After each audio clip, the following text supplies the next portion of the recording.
भारत और रूस के बीच हुए वो समझौते जिनकी चर्चा तो लगातार आप सुन रहे होंगे, लेकिन उनका असर हमारी और आपकी जिंदगी पर क्या पड़ेगा, इसको एकदम सरल भाषा में आपको मैं समझाने वाला हूं। इसलिए इस वीडियो को अंत तक जरूर देखिएगा और ज्यादा से ज्यादा इसको शेयर जरूर कर देना। नमस्कार, मैं हूं आपके साथ लोकेंद्र त्यागी और आप देख रहे हैं अमर उजाला। सबसे पहले आज जो समझौता हुआ वो था मैन पावर से जुड़ा हुआ। भारत और रूस के बीच एक मोबिलिटी एग्रीमेंट हुआ है, जिसमें भारत से स्किल्ड वर्कर्स को रूस में काम करने का आसान रास्ता मिलेगा। अब ये जरूरी क्यों है? तो दरअसल रूस में अभी बड़ी संख्या में स्किल्ड वर्कर्स की कमी है, खासकर कंस्ट्रक्शन, इंजीनियरिंग, हेल्थ, आईटी और मैन्युफैक्चरिंग सेक्टर्स में। अब इसका असर यह होगा, भारत के युवाओं के लिए जॉब अवसर यहां से बढ़ने वाले हैं।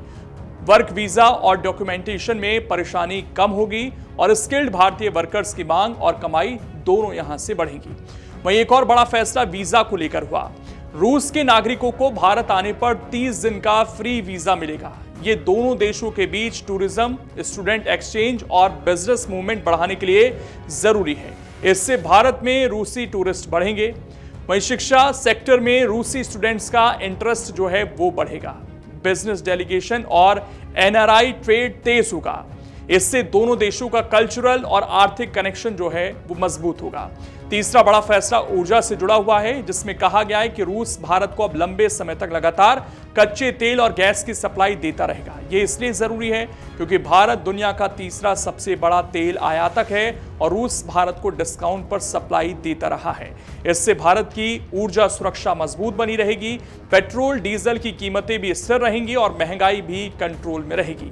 वहीं एक बड़ा फैसला ट्रेड को लेकर हुआ, जिसमें यह कहा गया भारत और रूस अब अपनी नेशनल करेंसी यानी रुपया रूबल में व्यापार कर सकते हैं। यह इसलिए जरूरी है ताकि डॉलर पर निर्भरता कम रहे और सैंक्शंस का असर भी कम हो। इससे दोनों देशों के बीच व्यापार तेज और आसान होगा। वैसे भी दोनों देशों ने 2030 तक द्विपक्षीय व्यापार को 100 अरब डॉलर तक ले जाने का लक्ष्य रखा है। वहीं कृषि और फर्टिलाइजर को लेकर भी बड़ा फैसला हुआ है। भारत रूस मिलकर यूरिया उत्पादन करेंगे। ये इसलिए जरूरी है क्योंकि भारत हर साल करोड़ों के यूरिया को विदेशों से खरीदता है और कीमतें अक्सर बढ़ जाती हैं। इस फैसले से अब किसानों को यूरिया की स्थिर सप्लाई होगी और भारत की फर्टिलाइजर सिक्योरिटी मजबूत होगी। सप्लाई चेन में भी सुधार आएगा। वहीं स्वास्थ्य के क्षेत्र में भी अहम समझौते हुए, जैसे मेडिकल टेक्नोलॉजी पर सहयोग, डॉक्टरों, स्टाफ की ट्रेनिंग और हेल्थ इंफ्रा को मजबूत करने पर भी फैसला हुआ। इसका फायदा यह होगा, नए मेडिकल उपकरण और टेक्नोलॉजी भारत आएंगी। मेडिकल रिसर्च और वैक्सीन डेवलपमेंट में सहयोग मिलेगा। अस्पतालों में इंफ्रा और ट्रेनिंग बेहतर होंगी। वहीं रक्षा क्षेत्र हमेशा से भारत रूस संबंधों की रीढ़ रहा है, लेकिन इस बार कहानी बदल गई है। अब भारत सिर्फ खरीदार नहीं है। प्रधानमंत्री मोदी के आत्मनिर्भर भारत अभियान को रूस ने अपना पूरा समर्थन दे दिया है। अब यह रिश्ता खरीद फरोख्त से आगे बढ़कर को डेवलपमेंट और को प्रोडक्शन पर आ गया है, जिससे भारत के मेक इन इंडिया को बढ़ावा मिलेगा। वहीं पाकिस्तान की नींद उड़ाने वाला बयान भी दोनों देशों की तरफ से सामने आया, जिसमें 22 अप्रैल 2025 को जम्मू कश्मीर के पहलगाम में हुए आतंकी हमले और 22 मार्च 2024 को मॉस्को के क्रॉकस सिटी हॉल हमले की कड़ी शब्दों में निंदा की गई। मोदी और पुतिन ने एक स्वर में कहा कि आतंकवाद के खिलाफ जीरो टॉलरेंस की नीति अपनाई जाएगी। वहीं संयुक्त राष्ट्र सुरक्षा परिषद यूएनएससी में सुधार और भारत की ईसाई सदस्यता को लेकर भी रूस ने अपना समर्थन फिर से दोहराया।